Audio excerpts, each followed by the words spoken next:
What's going on, guys? Welcome back to Stef ABtv. You guys all know Richard. We're in the Lotus Evora, and this is my reaction to the 400 bhp Lotus Evora. Let's have some fun.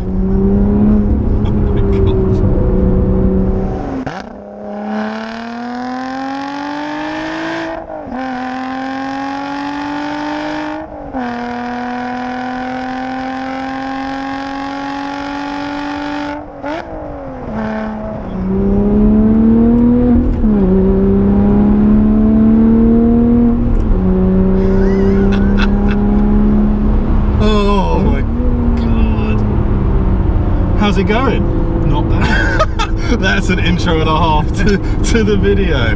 Oh my word. Happy Sunday. Happy Sunday indeed. So it's a Sunday morning. Rich and I have decided to go for a little bit of a drive.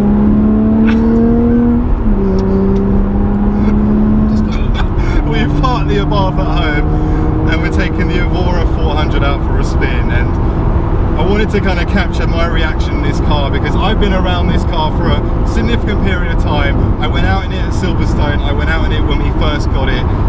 We had an amazing road trip in it. Absolutely amazing road trip. And I spent a lot of the time trying to chase this thing down the mountain road, so I wanted to sit in this car and just feel what it's like now that it's been properly run in. Today's video isn't about the Abarth, it's about this car. It's all about the Lotus. So, how long have you had it now? So, God, what's it been now? It's been about 10 months.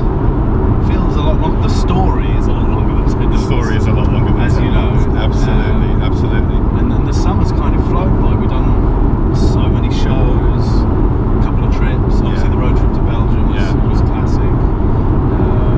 So it kind of feels like a bit of a end of season blues. Summery, bit of a blues. Yeah, we were saying before about kind of the car show season slows down. I know. And the sound. I mean, let's talk about the sound. The acceleration is one thing, but when you couple the acceleration with the sound it produces, it's absolutely mind-blowing. I mean, what do you think of the sound? Well, that's probably been the biggest surprise for me. So I knew it sounded good because Lotus have done lots of stuff to kind of bring that forward, because that was a bit of a criticism in the past. It was, everything was sacrificed for handling. Yeah. They didn't sort of put a lot of investment and time into developing it. Yeah. Which they did for this. Yeah. So I knew it was going to sound good, but I didn't know it would sound this good.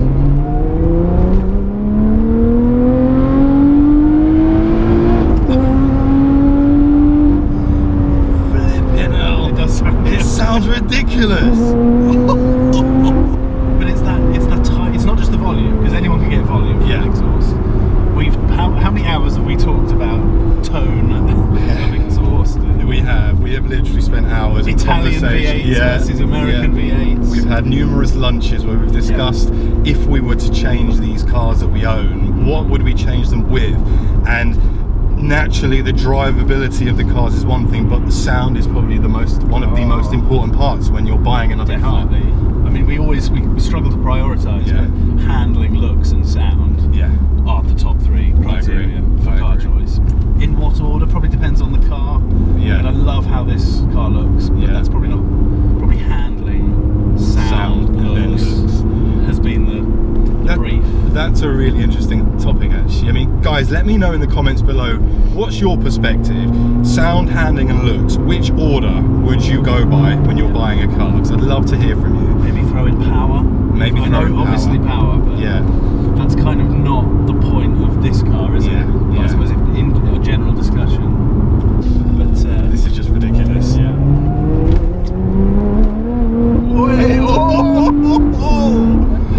Back end got a bit twitchy there.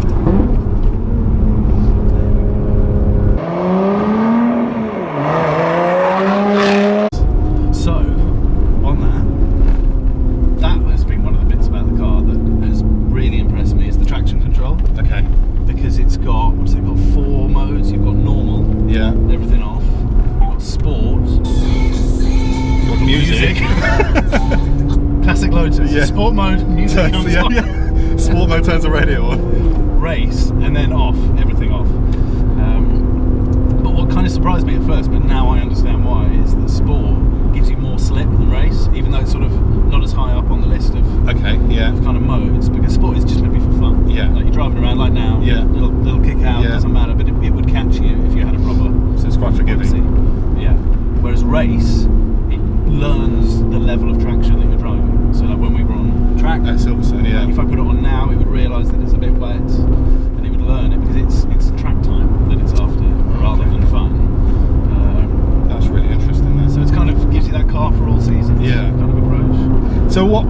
what advice would you give anybody watching this who is thinking about buying an Evora 400? Is there anything they need to be looking for?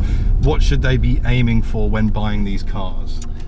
I just think with any performance car, but particularly with a hand-built British sports car, you know, good service history, you know, usually, you know, maybe speak to the dealer, you know, that kind of thing. What model you're kind of make up in your mind, what model you're looking for, what extras you want, what interior. I mean, they all sound good, but there is actually another exhaust option on top of this one, which is titanium. And I've heard some great things about that, because I think you get an even better noise if that's possible, and it's 10 kilos lighter as well. That's ridiculous. And I guess when you're buying kind of more expensive cars, I mean, if I look at my car, I pay 10 grand for my car, the depreciation on it isn't going to really be something that I'm too concerned about.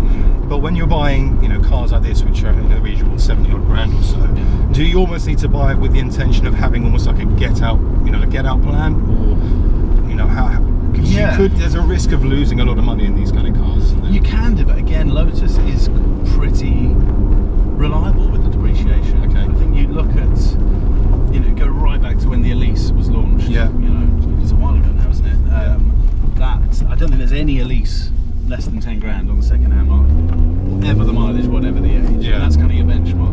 And by equal measure, I don't think there's any Exige that's below about 25. And the Evoras, I don't know. I think, if you're going to buy new, I mean, I bought new, so I expect to take a hit, as you do with unless you're going to flip a 720S or a or a Performante or something, you expect to lose some money initially, but you know, try and keep the mileage down. Again, stating the obvious.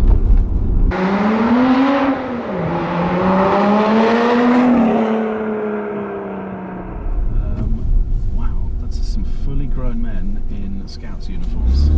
That's not weird at all. Oh my word. Hi guys. Hey. It's the Lotus. It's the Lotus forums. Sorry guys. That's okay, the Lotus guys really dislike me. And now me. And now they dislike you, who owns a Lotus. I mean,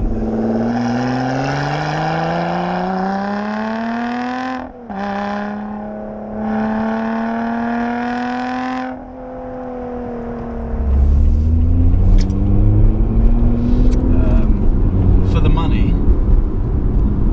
130 grand. It's a lot of brand new GT430 or second-hand 570S.